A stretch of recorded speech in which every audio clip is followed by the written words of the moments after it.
سوال یہ پوچھا گیا ہے کہ نظر بد یا بیماری یا کمزوری یا کسی اور وجہ سے گلے میں تعویذ لٹکانا یا گھر پر کالی ہنڈیا الٹی رکھنا، دھاگے اور کڑے پہننا، نئی گاڑی کے ساتھ کالا کپڑا یا جوتا یا سٹیئرنگ کے ساتھ سبز دھاگا یا کالا دھاگا باندھنا اور اسی قسم کے اور کام کرنا، اور اسی طرح جو ہے وہ صبح ڈیوٹی کے وقت جاتے وقت کالی بلی اگر رستہ کٹ جائے تو بندہ گھر آ جاتا ہے کہ آج کا دن منحوس ہے۔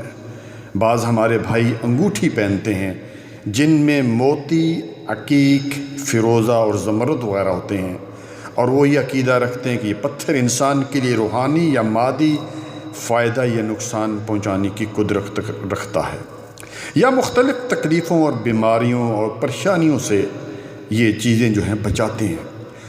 تو پیارے بھائی، یہ سب فراڈ، جھوٹ اور حرام طریقہ سے مولوی اور عامل لوگوں کا مال کھاتے ہیں۔ سیدنا عمر بن خطاب رضی اللہ تعالی عنہ، جن کے بارے میں کائنات کے امام الانبیاء حضرت محمد مصطفیٰ صلی اللہ علیہ وآلہ وسلم نے فرمایا، لا نبی بعدی، میرے بعد کوئی نبی نہیں، لو کان بعد نبی لکان عمر، میرے بعد اگر نبی ہونا ہوتے تو عمر تھے، اور یہ وہ عمر ہیں جو زمین میں سوچتے تھے رضی اللہ تعالیٰ عنہ۔ اللہ سبحانہ وتعالیٰ اسے قرآن بنا دیتا تھا۔ کیا فرمایا حجر اسود کو مخاطب کرتے ہوئے کہ انک حجر، تو ایک پتھر ہے، حالانکہ آپ جانتے ہیں کہ حجر اسود جنت سے آیا ہوا پتھر ہے، تو نہ کسی کو فائدہ پہنچا سکتا ہے اور نہ کسی کو نقصان پہنچا سکتا ہے۔ اگر میں نے نبی صلی اللہ علیہ وآلہ وسلم کو تجھے بوسہ دیتے ہوئے نہ دیکھتا تو تجھے کبھی بوسہ نہ دیتا۔ بخاری حدیث نمبر 1270۔ اور پیارے بھائی، یہ آج کل سڑکوں پر بیٹھے ہوئے یہ جو فراڈی قسم کے لوگ ہیں، کبھی ہماری قسمتیں بتاتے ہیں، ہاتھ دکھاؤ جی، اور ہم بھی بے وقوفیں کی طرح ان کو ہاتھ دکھاتے ہیں اور وہ کہتے ہیں جی ہاتھ دے کر تمہاری 3 شادیاں ہو جائیں گی۔ دوسرے کو بتایا جلدی تمہارا دبئی سے ویزا آ جائے گا، اور بندہ بڑا خوش ہو جاتا ہے۔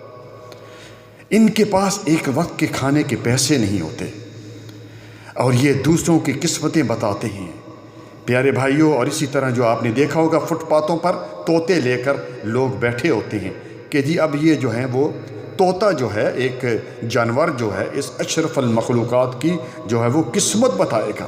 یہ تمام چیزیں شرک کی طرف لے جانے والی ہیں اور زیادہ تر ہندوؤں سے آئیں۔ اس لیے پیارے بھائیو یاد رکھیے، یقین، توکل، بھروسہ اس عرش والے رب العالمین پر کریں جو آپ کے روزی روٹی کا مالک ہے۔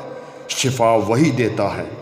کیا فرمایا اللہ تعالیٰ نے، وَإِذَا مَرِضْتُ فَهُوَ يَشْفِينِ، جب تم بندہ بیمار ہوتا ہے، جب تم بیمار ہوتے ہو تو شفا کون دیتا ہے؟ اللہ سبحانہ وتعالیٰ۔ رسول اللہ صلی اللہ علیہ وآلہ وسلم نے تو یہاں تک فرما دیا کہ اگر جوتی کا تسمہ بھی چاہیے تو وہ اللہ سبحانہ وتعالیٰ سے مانگو، اسی کو پکارو، وہ تمام ضروریات پوری کرنے والے ہیں، اس کے خزانے میں کبھی کمی واقع نہیں ہوئی، اور وہ خوش ہوتا ہے جب یہ لاچار بندہ اس سے پکارتا ہے۔ اس کے ہاں دیر ہے پیارے بھائیوں، اندیر نہیں۔ اپنے عقیدے کو درست کریں۔ دنیا میں اگر عقیدہ توحید کسی کو سمجھ نہیں آئی تو پیارے بھائیوں وہ خسر فی الدنیا والآخرہ، اس کی دنیا اور آخرت دونوں تباہ ہو گئے۔ یاد رکھیں، دنیا میں عقیدہ توحید سب سے عظیم نعمت ہے، وہ جسے مل جائے اسے کسی چیز کی ضرورت نہیں۔ ہماری آج عقیدے اتنے کمزور ہو گئے کہ گاڑی لیں، اس کے سٹیئرنگ پر سبز دھاگا، کالا دھاگا باندھیں، یعنی اب جو ہے وہ یہ دھاگے جو ہیں وہ اس گاڑی کو ایکسیڈنٹ سے بچائیں گے۔ انا للہ و انا الیہ راجعون۔